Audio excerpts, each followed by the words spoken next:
Today we're diving into the brutal reality of why you can't find a job. We all know that the job market in the UK right now is just an absolute shambles. So for context, I've been applying for jobs since around January time, and when I tell you I was applying literally every single day for like my dream jobs in the industry that I want to go into. At the time I didn't think it was going to be as hard as it was, and I was applying literally every day and I was getting rejection after rejection after rejection. Let's start with the basics.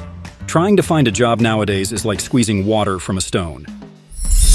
You're desperate, willing to work anywhere. Even Starbucks sounds like a proper plan at this point. I could have applied to over 10, maybe 20 branches, got rejected each and every single time by McDonald's. You've got bills piling up, debt swallowing you whole, and eviction looming over your head. But here's the kicker. No matter how many jobs you apply for, you're met with the same soul-crushing rejection. You might be at a point where you're willing to take any job just to make ends meet. And I mean any job. From washing dishes to cleaning toilets, you apply for hundreds of jobs and eagerly wait for that congratulatory email inviting you to an interview. How am I supposed to get a job when all of these jobs want previous experience? But how am I supposed to get the experience if none of these jobs will hire me unless I have the flipping experience? You know what's worse? The fact that you're not even getting a fair chance. Many companies use automated systems to screen resumes. That's right. A robot is deciding your fate. It's infuriating. But guess what? Recruiters don't care. They're too busy using these systems to save time. You don't even know who your actual person is. So when you're constantly reaching out, asking for updates, you're not even getting a human and they're not responding to you. So, what can you do to beat the system? First, tailor your resume for each job application. Use the job description to identify the keywords and phrases that the automated systems are looking for. Highlight your achievements and make sure they align with the job requirements. But let's be real. Networking can feel like trying to get into an exclusive club that you're not cool enough for. You send connection requests, you attend events, but it feels like you're just spinning your wheels. Why? Because most of the time, it's not about making a genuine connection. It's about who you know and how well you play the game. And if you're not a natural schmoozer, you're at a disadvantage. And don't get me started on job postings. You see, we're hiring signs everywhere. But when you apply, it's crickets.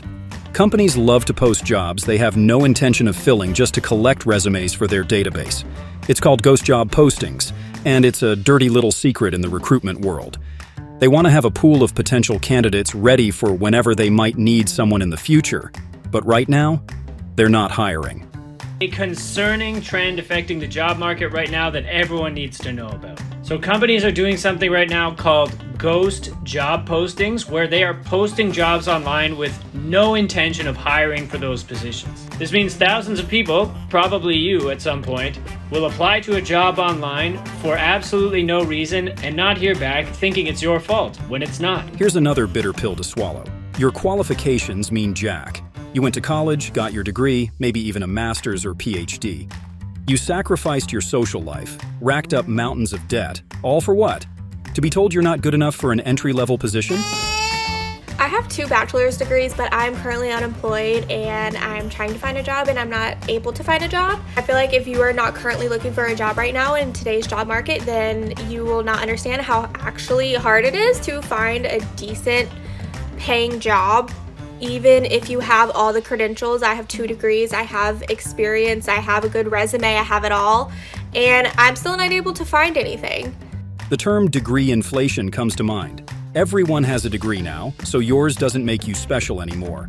It's the bare minimum. Grade inflation is officially out of freaking control. Literally look at the uptrend of this graph. This is the percentage of freshmen at a 4-year university with an A+, A, or A- GPA. In 2022, it was over 80%. What does that even mean? And don't even get me started on the expectations for these so-called entry-level jobs. They want you to have a degree, years of experience, internships, perfect grades, volunteer work, and have attended countless boot camps. It's not an entry-level job anymore. It's a joke. I'm sick and I'm tired of entry-level jobs. After a Wingstop Black Card, the most difficult thing to obtain on this planet is an entry-level job. When it comes to entry-level jobs, being overqualified doesn't exist. If you've not got 5 degrees by the age of 12, you're not getting the job. Forget about it. Why am I competing with people who are 5 years older than me? Last year I went to an interview and there was a 25-year-old man competing for the same role as me. He had 2 degrees. 2 degrees! The job market is rigged. The perfect candidate often gets passed over for someone with connections. It's the most unfair system ever. But that's the reality we live in. So, what can you do? Network like your life depends on it, because in a way, it does.